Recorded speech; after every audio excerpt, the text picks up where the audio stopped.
Howdy folks, we're going to revisit a job in Lumberville, PA, a very unique and neat property with the oldest part of the home in the middle, of course. To the right is a wood-clad addition, and to the left is a 1970s era contemporary style addition. Now on the side of the hill, it's hard to get flat area to really do much of anything, so I know this portion of the structure was built with that in mind.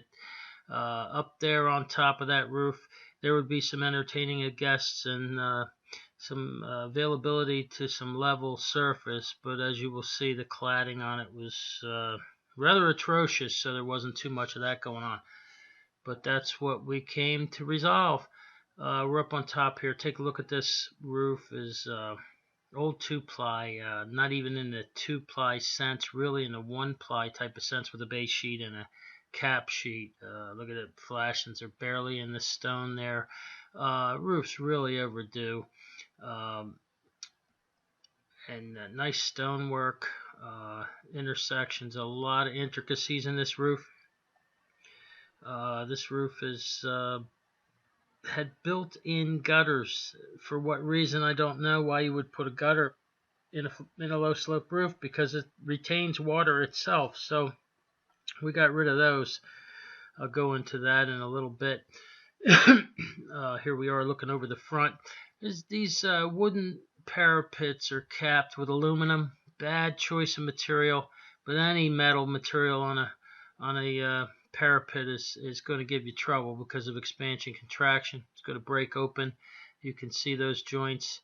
They were treated with you know what the guys did in those days, redundancy, and I'll go over that in a minute. We're on the side of a hill here, and the flat area is outlined in yellow there, roughly anyway. That's your roof, about 1,100 square feet. It's a lot of flat roof. The way it was pitched towards the front and pitched side to side also. It was done with 2x4s cut to a slope to form that 1/8 inch rise per foot, very shallow A, and then each one was ripped down at 12 inches on center to form a 1/8 inch slope towards the front. There's a concrete section in the back where you come off that hill. I'll show you that. First thing we did, though, of course, was that core cut. We wanted to see what was going on so that we knew what we were dealing with, because you don't embark on this unless you know the structure. Now, I had steel beams going through this section, 3 steel I-beams. 2x10s run on 16-inch centers. And then on top of that, those 2x4s I mentioned with the slope incorporated into them, and they were also run at 12 inches on center and ripped down 1/8 inch on each one towards the front. You had 2 drains in the front. I'll discuss them. We make them out of fiberglass. There's that parapet. Troubling. Metal on parapets always is. There's redundancy built in. You see that caulk and metal underneath, and they try real hard. That's the way it was done. Expected to leak. Really, that's a band-aid underneath, but that's the way it's done in this business. Not by us. We'll show you how we do it. We make a fiberglass cap. For the parapet caps are done in one piece. Very little expansion contraction on fiberglass, and it holds up for lifetimes. Here we have a parapet in progress.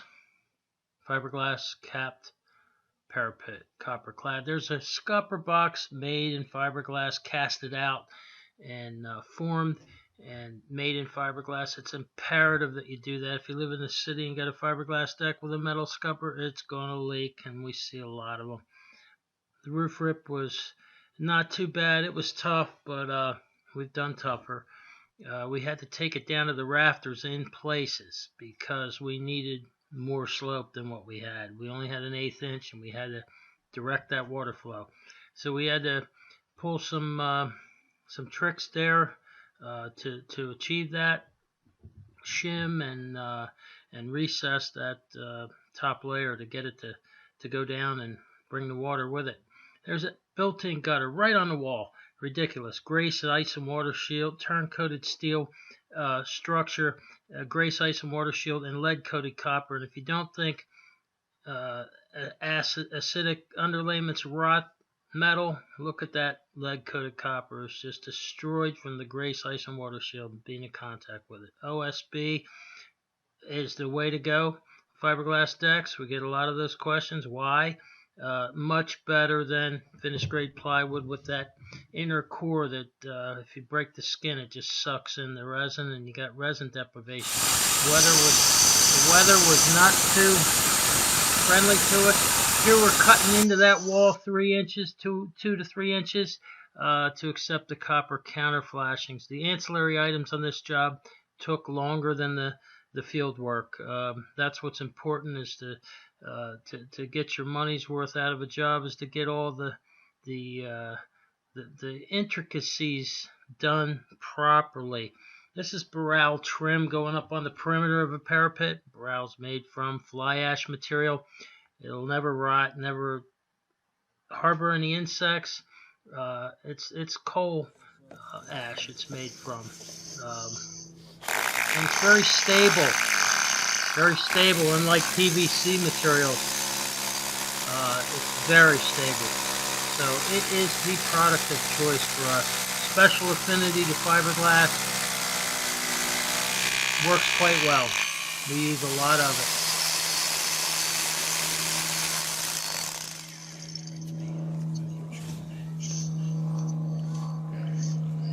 Mechanically fastening into that cap block.